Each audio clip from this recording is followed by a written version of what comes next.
Crianças, venham aqui. Ah, pipoquinha, ó.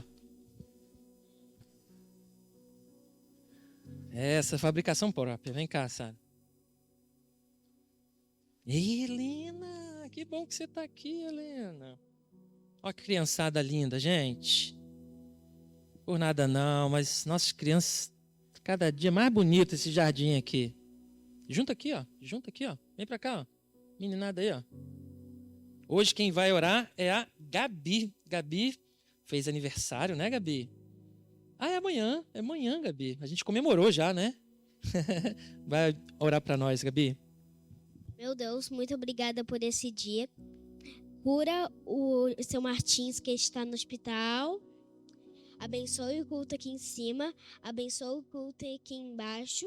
Em nome de Jesus, amém. Amém. A Gabi lembrou muito bem, queridos. Nosso irmão, Diácono Martins, ele voltou a ser internado, não mais pelos motivos de antes, mas conforme a gente comunicou lá no grupo da igreja, ele, por causa da primeira internação dele, ficou com algumas escaras e teve que voltar. Então os irmãos continuem orando. Graças a Deus ele já foi remanejado, está num lugar melhor ali no HPM, mas que em nome de Jesus ele seja plenamente recuperado, que ele receba alta. Ore especificamente para que o Senhor cure aquela ferida dele.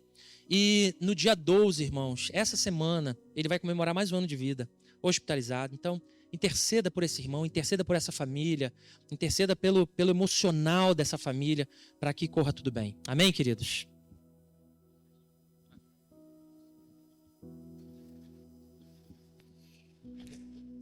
Som, tá ok? A graça e a paz do Senhor Jesus, amados. A graça e a paz de Jesus, irmãos. Glória a Deus. Aleluia, estamos na casa do Senhor. Eu quero te convidar a abrir a sua Bíblia, João 17. João capítulo 17. Vamos meditar na palavra de Deus.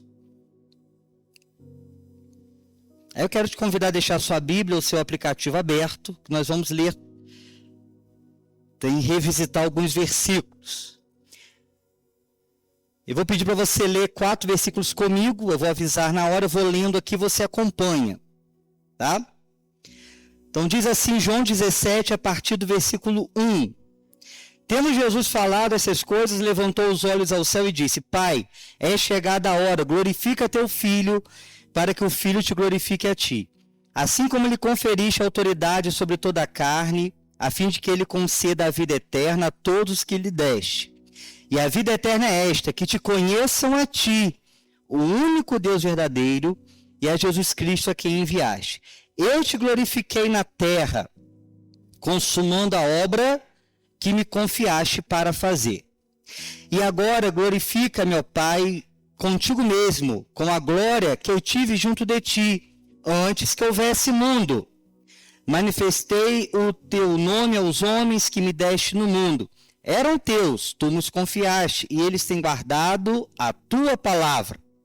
Agora eles reconhecem que todas as coisas que me tens dado provêm de ti, porque eles têm transmitido as palavras que me deste, e eles as receberam, e verdadeiramente conheceram que saí de ti, e creram que tu me enviaste.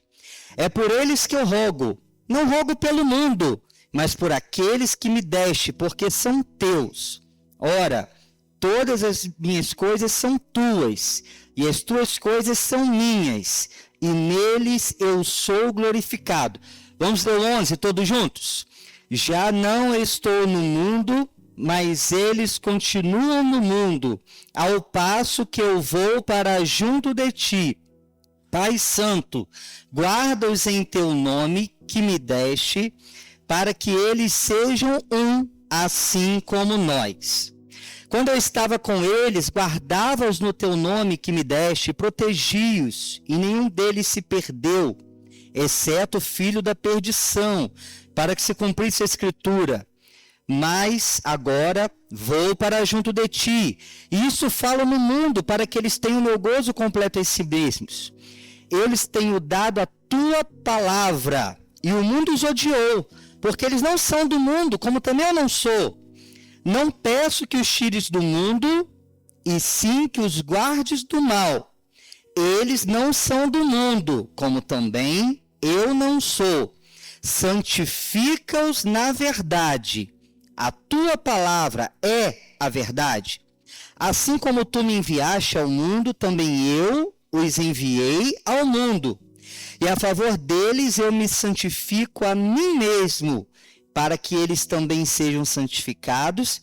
Na verdade, não rogo somente por estes, mas também por aqueles que vierem a crer em mim por intermédio da sua palavra. Irmãos, vamos ler do 21 até o 23 juntos. A fim de que todos sejam um, e como és tu, ó Pai, em mim e eu em ti, também sejam eles em nós, para que o mundo creia que tu me enviaste. Eu lhes tenho transmitido a glória que me tens dado, para que sejam um, como nós o somos, eu neles e tu em mim, a fim de que sejam aperfeiçoados na unidade, para que o mundo conheça que tu me enviaste e os amaste, como também amaste a mim. Pai, a minha vontade é que onde eu estou estejam também comigo os que me deste, para que vejam a minha glória que me conferiste, porque me amaste antes da fundação do mundo. Pai justo, o mundo não te conheceu, eu, porém, te conheci, e também estes compreenderam que tu me enviaste. Eu lhes fiz conhecer o teu nome, e ainda o farei conhecer, a fim de que o amor com que me amaste esteja neles, e eu neles esteja. Amém. Meus queridos, esse famoso texto, a famosa oração sacerdotal de Jesus. Jesus faz essa oração pouco antes da sua morte. Então, tem a última ceia, tem aquele momento, Jesus fala dos pés dos discípulos, toda aquela questão, Jesus fala da videira verdadeira, fala do Espírito Santo, do Consolador, e ele faz esta oração, e João é o único que registra essa oração. E nesta oração, Jesus, ele pediu ao Pai que nos guardasse do mal. Jesus pediu que o Pai nos santificasse na verdade, que é a palavra do Senhor. Ele diz que assim como ele não é do mundo, nós também não somos do mundo, ou seja, nós não estamos debaixo da influência dos padrões deste mundo. Nós somos governados pelo reino de Deus, somos livres para obedecer a Deus e não somos escravos do pecado, assim como Jesus não é escravo do pecado. Ele também orou dizendo que nos enviou da mesma forma como ele foi enviado pelo Pai. Olha que interessante. Jesus disse que se santificou para que nós fôssemos santificados na verdade.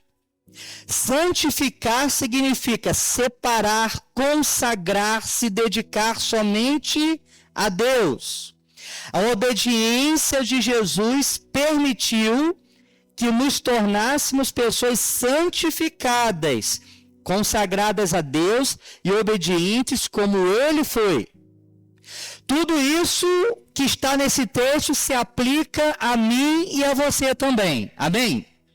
Versículo 20 que a gente leu diz assim: não rogo somente por estes, que eram os discípulos, mas também por aqueles que vierem a crer em mim por intermédio da sua palavra.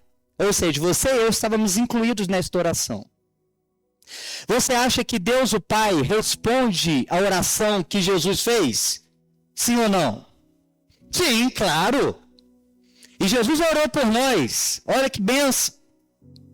Mas nisso tudo que eu falei, que eu comentei, que nós lemos, há algo que chama a atenção, considerando que Jesus repetiu, ele enfatizou algo nessa oração e falou repetidamente nos versículos que nós lemos juntos, que é a unidade. Repita comigo, unidade.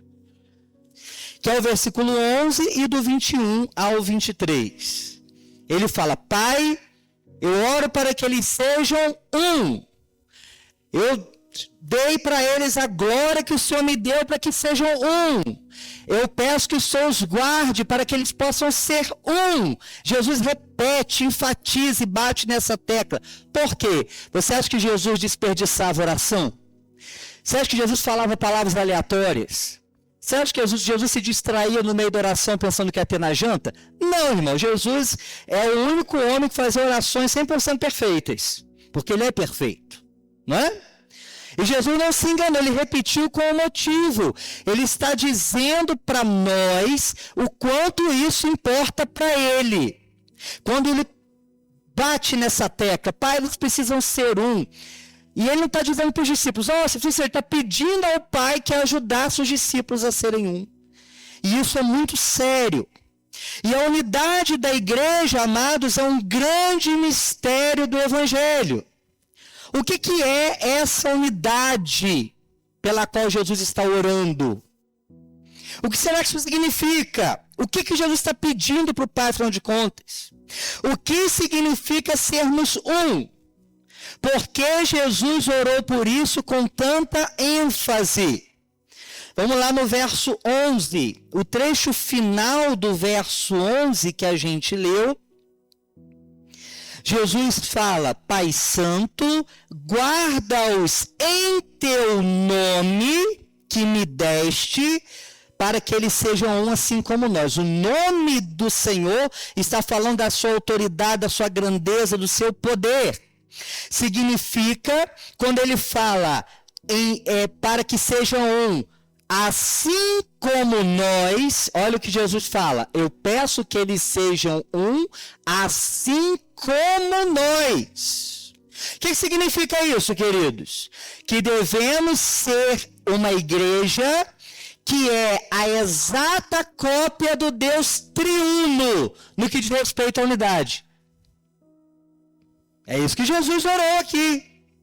Devemos ser como igreja, assim como o Pai, o Filho e o Espírito Santo são um, o povo de Deus deve ser um, tendo Deus triuno como modelo. Já parou para pensar nisso? Que o modelo de Jesus para a unidade da igreja é o próprio relacionamento dele com o Pai. Não é qualquer unidade, irmãos. É algo que não podemos fazer de nós mesmos. Você e eu não conseguimos essa unidade que a gente está orando aqui.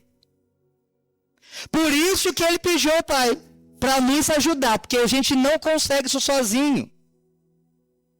E nesse versículo, nesse final, quando ele fala, guarda-os, lá no original, no grego, esse verbo guardar quer dizer atender cuidadosamente, tomar conta, preservar.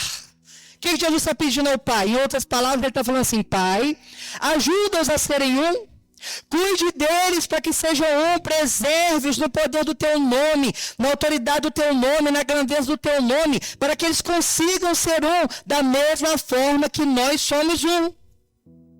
Jesus está orando por algo que parece impossível aos nossos olhos, que é sermos um, termos a mesma sintonia, a mesma conexão, a mesma harmonia que há entre o Pai e o Filho. É esta a oração de Jesus, que você e eu, que nós tenhamos a mesma harmonia que existe entre o Pai e o Filho. E isso é impossível aos olhos humanos. Mas Jesus não oraria por isso, se o Pai não fosse atendê-lo. E aí no versículo 21, que a gente leu juntos, o que ele diz no 21? Para que todos sejam um, como tu, ó Pai, o és em mim. A fim de que todos sejam um, e como estou, ó Pai, em mim, e eu em ti, também sejam eles em nós, para que o mundo creia que tu me enviaste. Primeira coisa, queridos, que eu quero chamar a sua atenção, o começo do versículo 21, é para você acompanhar a minha linha de raciocínio, para você não perder, cochila não, presta atenção, olha só, a fim de que quantas pessoas sejam um, está escrito aí no versículo? todos, repete comigo, todos, a fim de que todos sejam um, todos, irmãos, todos. A unidade é para todos, sem exceção. Aí ele fala, como és tu, ó Pai, em mim e eu em ti. Da mesma maneira que o Pai está conectado a Jesus e Jesus no Pai, Jesus deseja, espera que estejamos conectados com Ele e Ele seja um em nós. Eu vou repetir. Da mesma maneira que Jesus está conectado a Deus Pai, Ele quer que nós estejamos conectados com Ele, para que eles sejam um em nós. Paulo fala na primeira carta aos Coríntios que temos nos tornado um só espírito com o Senhor. Nós somos unidos ao Senhor. Para quê? Qual o final do versículo? Leia comigo. Para que o mundo creia que tu me enviaste. Só vocês. Chegamos no X da questão, nesta noite. Para que precisamos ser um com o Pai, com o Filho e um entre nós? Para que o mundo creia que o Pai enviou Jesus. É como se ele falasse, para que o mundo entenda quem eu sou. Para que as pessoas do mundo saibam por que eu vim, o que eu vim fazer aqui. Para que as pessoas saibam para que eu fui enviado. Para que isso aconteça, Pai, eles precisam estar unidos a nós. E se eles estiverem unidos a nós, eles estarão unidos uns com os outros. Estando unidos a nós, como nós estamos unidos, eles também estarão. E estando unidos uns aos outros, como consequência disso, o mundo saberá por que eu vim. É isso que Jesus está falando, amados. E isto é algo sobrenatural. Esta unidade de João 17 não é fruto de objetivo humano. Não é afinidade por interesses comuns. Por exemplo, a torcida do futebol. Quando tem jogos, né, times cariocas, o que a gente vê pela cidade? Pessoas em bares, em lugares, às vezes em casa, de amigos, bandeira, televisão, tá todo mundo o quê? Unido para torcer pelo time. Isso é uma unidade de interesse. Pessoas que praticam o mesmo esporte. Eu tenho alguns colegas de trabalho que fazem corrida, né? Aí vão para maratona e tal, não sei o quê. Então estão sempre conversando, eu vou correr tal, vou correr aquela, porque eu acordo 5 da manhã para correr, não sei o quê. E eu estou em outro planeta quando eles falam sobre isso, porque, né? Afinidade zero de correr, meu joelho não permite, né? Isso é uma afinidade, o mesmo hobby. Pessoas que gostam de filmes, pessoas que fazem artesanato, pessoas que tocam instrumento, acaba encontrando uma comunidade ali de pessoas que têm afinidades, que gostam daquilo, né? E a gente se une por mesmo propósito. No ambiente de trabalho acontece isso, na escola, as pessoas conseguem se unir por causas, propósitos, interesses, fazer algo pela escola, conseguir uma verba, ajudar uma pessoa que sofreu um acidente. As pessoas conseguem se unir por afinidade ou causas, afinidade política e etc. Mas não é sobre isso que Jesus está orando. Não é por afinidade de interesse. Não é por grupo de, como uma empresa, funcionário, colega, amigo. Não. Jesus está orando por um nível de conexão que existe entre Ele e o Pai Celestial, em que nós somos um. Não interessa a afinidade, não interessa o time do futebol, não interessa se você corre, se você nada, se você fica em casa. É uma unidade que supera as afinidades e os interesses. Na igreja não tem essa história. Eu não tenho afinidade com fulano. Não, nós somos um. É uma unidade sobrenatural. Jesus está orando por uma conexão que o modelo é Ele e o Pai. Jesus está orando por um nível de harmonia que não é conhecido neste mundo. Jesus está orando por algo que Paulo descreveu na primeira carta de Coríntios. Para Dani colocar aqui, Olha lá. Leia comigo, irmãos. 1 Coríntios 12, 26 e 27. Vamos ler juntos? De maneira que, se um membro sofre, todos sofrem com ele. E se um deles é honrado, com ele todos se regozijem. Ora, vós sois corpo de Cristo e individualmente membros desse corpo. É uma unidade de alma que nós temos. É algo além desse mundo, além da compreensão humana. Se um membro sofre, todos sofrem juntos. E se alguém é honrado, ou na nossa linguagem de 2025, se alguém recebe uma bênção, todo mundo fica feliz. A gente vive uns com os outros como se aquilo estivesse acontecendo conosco. Isso não é unidade, afinidade de clube, de coisa do mundo. É uma unidade, uma união, uma conexão que só o Espírito Santo pode gerar. E é por essa unidade que Jesus orou. Vamos ler mais um texto. Olha o que Paulo fala aos Filipenses.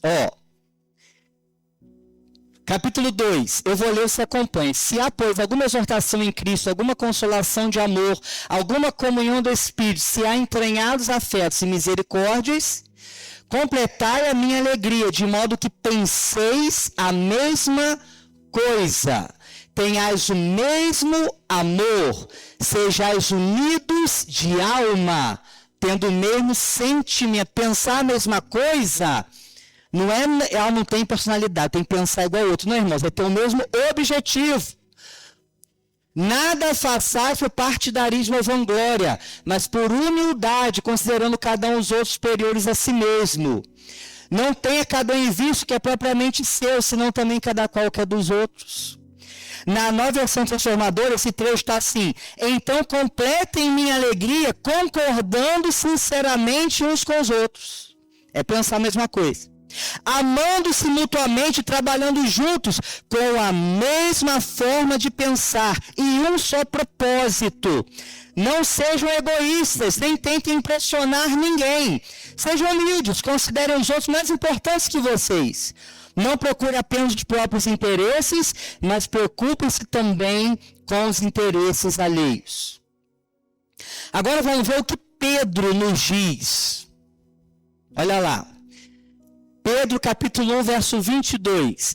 Tendo purificado a vossa alma pela vossa obediência à verdade, ou seja, você se converteu, né?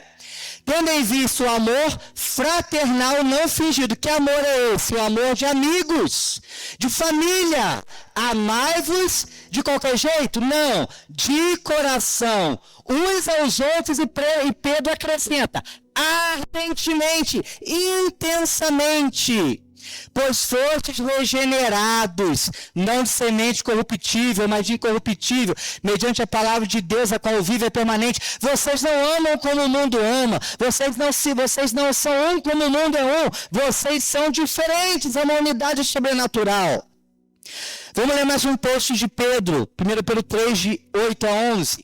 Finalmente, sede todos de igual ânimo, a mesma disposição mental, compadecidos, tendo compaixão uns pelos outros, fraternalmente, novamente a palavra, amigos, misericordiosos, humildes, pois, pode ir, humildes, pois, não, volta, misericordiosos, humildes, não pagando mal por mal ou injúria por injúria, antes, pelo contrário, bendizendo, pois para isso mesmo fossem chamados, a fim de receberdes bênção por herança. Pois quem quer amar a vida e ver dias felizes, refreie a língua do mal, e evite que seus lábios falem dolosamente. Aparte-se do mal, pratique o que é bom, busque a paz, empenhe-se por alcançá-la. Que tipo de relação é esta que a Bíblia fala com a gente, queridos? Não é relação de clube, de afinidade. É uma unidade sobrenatural. Não é de interesses em comum. Essa unidade que Jesus está orando por nós reflete a própria unidade do Deus triuno. Essa unidade supera obstáculos. Essa unidade cura feridas. Essa unidade perdoa ofensas. Essa unidade acolhe, consola, fortalece, encoraja, corrige. A unidade nos corrige também, nos anima, nos ajuda a entrar no rumo certo. Quando tudo isso acontece, irmãos, quando acontece acolhimento, cura, perdão, consolação, encorajamento, correção, quando tudo isso acontece, é impossível alguém olhar para nós e não entender que Jesus veio a esse mundo. Vou repetir. Quando tudo isso acontece, cura, perdão, salvação pela unidade, é impossível alguém olhar para nós e não entender que Jesus veio a esse mundo. As pessoas devem olhar para a unidade sobrenatural da igreja e pensar: isso aqui só é possível porque Deus existe. O que eles falam deve ser verdade. Jesus realmente veio ao mundo. Porque isso que eu estou vendo aqui não existe em outro lugar. Esse tipo de amor que eu estou vendo, as pessoas preocupadas nesse nível umas com as outras, amando umas às outras, deve ser verdade essa história que Jesus veio ao mundo. Jesus sabia que não conseguiríamos esta unidade por esforço próprio ou boa vontade. Repete comigo: eu não consigo. E não conseguimos mesmo. Mas Jesus sabia disso. E é o que ele fala no verso 22? Eu lhes tenho transmitido a glória que lhe tens dado, para que sejam um como nós o somos. Eu lhes tenho transmitido a glória que me tens dado, para que sejam um como nós o somos. Jesus nos transmitiu da sua glória, do seu resplendor, do seu poder, da sua grandeza, através do Espírito Santo, para que a gente conseguisse ser um. Porque sem o poder do Espírito Santo, sem a glória de Deus, nós não conseguimos essa unidade sobrenatural. Na força do braço nós não conseguimos. E no verso 23, ele repete que o mundo vai saber que Jesus foi enviado por causa da unidade. Olha só o 23, vamos ler, ó. Eu neles e tu em mim, a fim de que sejam aperfeiçoados na unidade, para que o mundo conheça que tu me enviaste e os amaste como também amaste a mim. Ou seja, o mundo saberá, as pessoas que não conhecem Jesus saberão que Jesus foi enviado quando nós formos aperfeiçoados na unidade. A partir da nossa comunhão com Deus, nós somos aperfeiçoados na nossa comunhão com o próximo. Vou repetir. A partir da minha comunhão com Deus, eu vou sendo aperfeiçoado na minha comunhão com o próximo. Se Jesus orou para que eu seja aperfeiçoado, é porque eu não sou perfeito. Não é? Precisamos batalhar por essa unidade. Precisamos ser intencionais, determinados a sermos unidos nesse nível que Jesus orou. Quando eu me disponho a isso, o que o Pai faz comigo? Aperfeiçoa a unidade. Mas a Bíblia diz que o Senhor não rejeita um coração o quê? Quebrantado. Deus não trabalha em um coração soberbo. Eu preciso estar disposto para que o Senhor trabalhe a unidade, aperfeiçoe a unidade na minha vida. Eu preciso abrir o meu coração mau, meu coração pecador, para que o Jesus santo, lindo, poderoso, verdadeiro, entre na minha vida e comece a aperfeiçoar a minha vida no trato com as pessoas. Se eu não quebranto o meu coração, não tem conversa. Eu preciso ter um coração quebrado, irmãos. Ou eu tenho razão, ou eu tenho um coração quebrantado. Não posso ter as duas coisas muitas vezes. Jesus, depois dessa oração, pagaria o preço da cruz Logo depois dessa oração. Jesus pagou o preço da cruz, ele sabia disso. Sermos um é uma consequência do sacrifício de Jesus. Sermos um é uma consequência do sacrifício de Jesus. Vou repetir. Sermos um é uma consequência do sacrifício de Jesus. Ele morreu para sermos um. Um com Deus e uns com os outros. A única maneira do mundo saber que Jesus Cristo foi enviado é a unidade da igreja. É a única. Isso que a Bíblia diz. O mundo só vai saber que Jesus foi enviado se a igreja tiver unidade. Qual a nossa missão, amados? Pregar o evangelho, sim ou não? Né? As boas novas da salvação. A única forma da pregação ser efetiva é através de uma verdadeira unidade. Jesus morreu por isso. Essa unidade sobrenatural só existe por causa da cruz. Todas as vezes, presta muita atenção que eu vou te falar.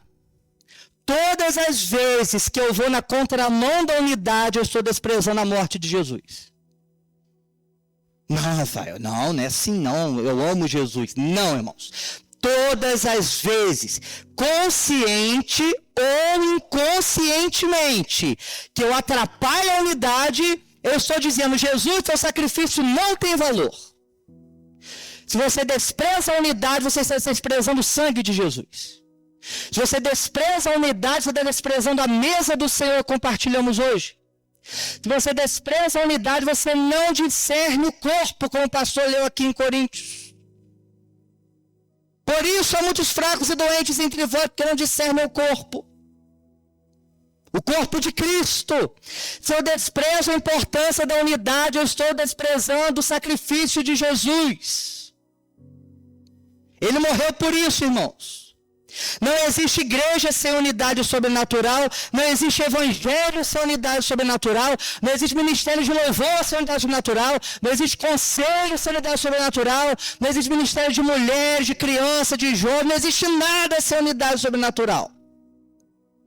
A igreja só tem efetividade neste mundo se for unida em Jesus. Cristo em nós, a esperança para o mundo, só será real se formos uma igreja unida de verdade. Senão, não irá funcionar. Aí alguém diz, mas é tão difícil ser um com essas pessoas difíceis. Se a gente perguntar para o teu vizinho no banco, ele vai falar uma coisa chamando você de difícil. Estou errado? Eu estava falando no PG outro dia, surgiu um assunto. Falei, irmão, estou lendo Provérbios. Aí estava vendo lá na versão transformadora, não lembro. Na Eclesiastes, que Salomão fala assim: não tente ouvir a conversa dos servos escondido, porque você vai acabar ouvindo eles falarem mal de você. Aí no próximo versículo, Salomão dá o tiro de misericórdia, fala assim: porque você mesmo também fala mal dos outros. Fala, Senhor, a Bíblia, né? Enfim, mói a gente de todos os ângulos, né? Irmãos, vira uma pessoa do seu lado e fala assim: sabia que você é difícil? Fala para ele. Agora você vira de novo para ele, vira de novo para essa pessoa, dá um sorriso e fala assim: não tem problema, eu também sou.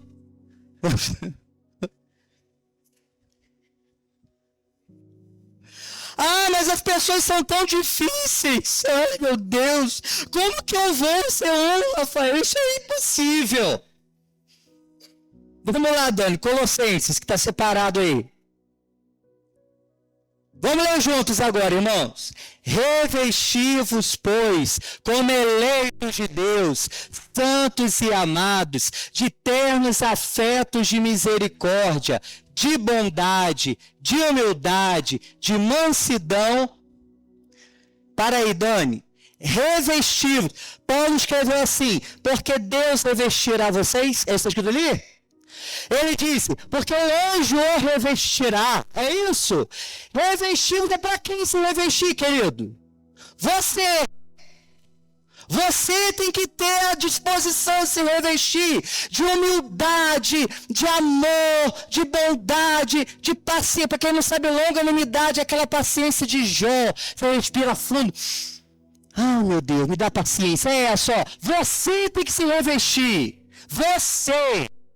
Pode seguir, Dani, vamos nessa. Juntos, irmãos. Suportai-vos uns aos outros, perdoai-vos mutuamente, caso alguém tenha motivo de queixa contra outrem.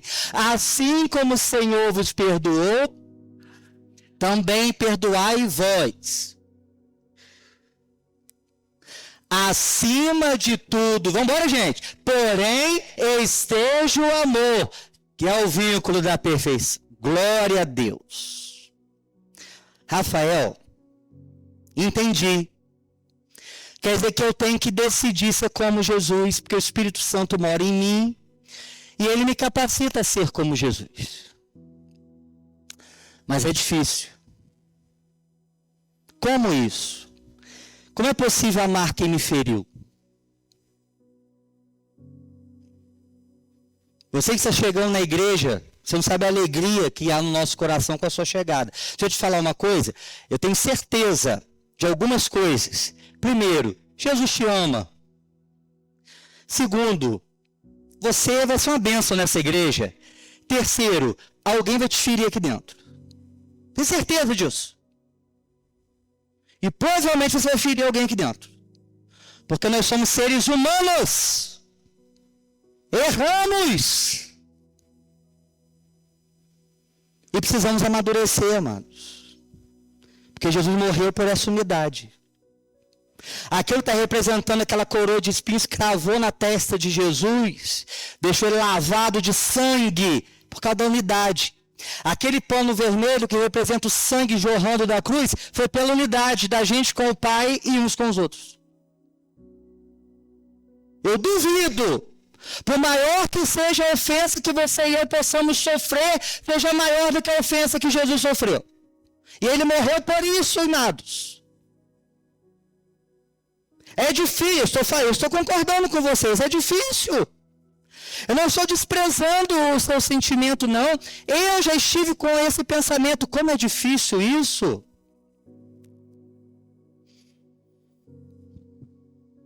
É difícil, irmãos. Qual é a solução? Como que eu faço para viver isso, então? Como que eu consigo ter essa unidade sobrenatural, como os apóstolos falaram nas cartas, como Pedro falou, como Paulo falou, essa conexão profunda, se um membro sofre, eu sofro, se ele se alegra, eu me alegro, ele me bate, eu dou outra face, eu perdoo, ele me perdoa, e a gente caminha e vai, mesma mentalidade. Como que eu faço isso? É sobrenatural, é impossível. A única solução está em Lucas 9, 23, que nós vamos ler juntos. Vamos lá? Dizia a todos, se alguém quer vir após mim, a si mesmo se negue, dia a dia, tome a sua cruz e siga. É esse o segredo, querido. É preciso tomar a sua cruz e morrer para si mesmo. Às vezes que eu estive ferido, e já estive, como todo ser humano, eu olho para trás e vejo que eu precisava era subir na cruz. Você está magoado? Sobe na cruz. Morre para o seu ego. Porque Jesus suportou todas as ofensas do mundo por nossa causa. Nenhuma ofensa é maior do que aquele sofreu. É preciso tomar a cruz, morrer para si mesmo, morrer para suas vontades, para o seu orgulho, morrer para os seus direitos e fazer a vontade de Jesus. Cantamos mais cedo. Te amo como te amo. Você ama Jesus? Obedece Jesus.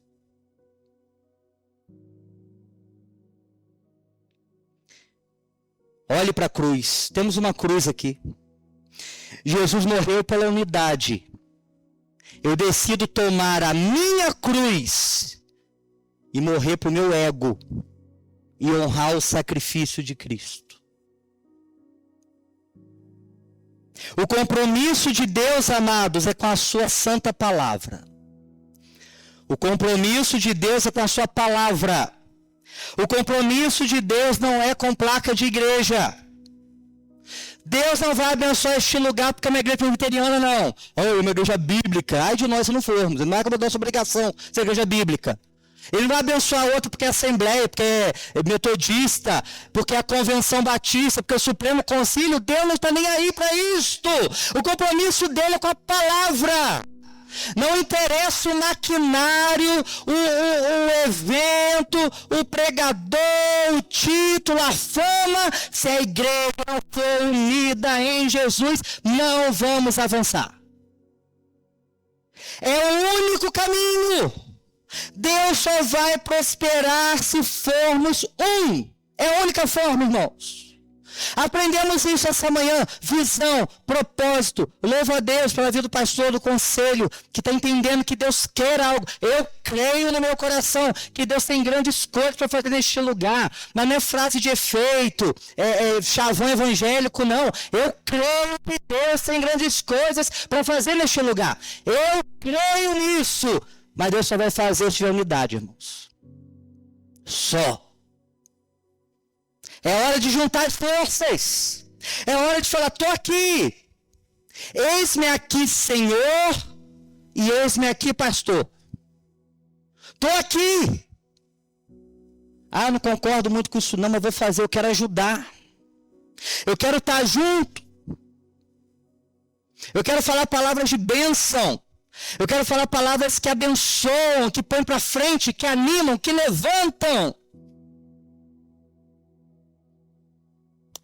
Eu quero ter uma postura proativa na igreja como alguém que é um corpo. Amados, a porta está aberta. Deus abre as portas, amém? E o que a gente faz com a porta aberta? Você entra. Deus não nos arrasta pela porta. Ele nos convida, ele abre a porta. Eu creio, irmãos, eu creio que Deus abre uma porta para a segunda igreja. Eu creio. Eu creio que Deus tem algo para fazer. O que, Rafael? Não sei. Eu creio que Ele quer que a gente avance, que a igreja cresça, que as coisas aumentem, mas a porta está aberta. O único ticket que funciona, o único cartão, sabe? Esses filmes ou até hospital, que a pessoa bota o cartão assim e a porta abre. O único cartão que funciona na trava magnética é a unidade, irmãos. Temos que assumir um compromisso. Você realmente quer ver o reino de Deus avançar? A única maneira é se formos um. A única maneira é se formos um.